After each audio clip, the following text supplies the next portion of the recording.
সময়টা ছিল 2015 সাল। সবেমাত্র অনার্স প্রথম বর্ষে আমি নিজের হাত খরচ চালানোর জন্য একটা টিউশনি করতাম। ছাত্রের বাবা ছিল পুলিশ কর্মকর্তা।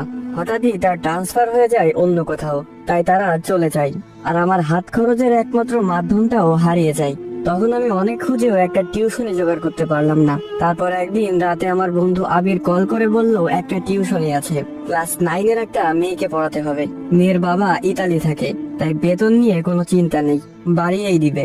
কিন্তু শর্ত হলো সপ্তাহে 2 দিন পড়াতে যেতে হবে, ঠিক রাত 11টা থেকে 2টা পর্যন্ত। এমন শর্ত শুনে আমি সাথে সাথেই না বলে দেই, কারণ রাত 11টা থেকে পড়াতে যাওয়া আমার পক্ষে সম্ভব না। সকালে আমার ক্লাস শুরু হয় 10টা বাজে।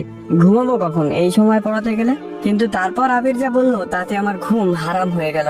ও বলল 15,000 টাকা বেতন দিবে। এবার ভেবে থাক, তখন আমার কাছে 15,000 টাকা 15 লক্ষ টাকার সমান। আমি খুশিতে গদগদ করে হ্যাঁ বলে দিলাম।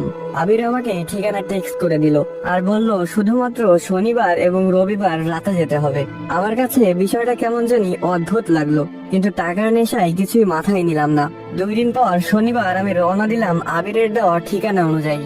শহর থেকে অনেকটা বাইরে হিন্দুপাড়া নামের একটা গ্রাম আছে। সেখানে বেশিরভাগ বাসিন্দাই হিন্দু ধর্মের অনুসারী। আমি সেখানে গিয়ে একজনকে ঠিকানা দেখিয়ে বললাম, ভাই এই বাড়িটা কোন দিকে বলতে পারেন? সে আমার দিকে কিভাবে যেন তাকিয়ে থাকলো কিছুক্ষণ, তারপর বলল সামনে গিয়েই একটা পুরনো বিল্ডিং পাবেন, ওইটাই আপনার ঠিকানা। আমি সামনে হাঁটা শুরু করলাম।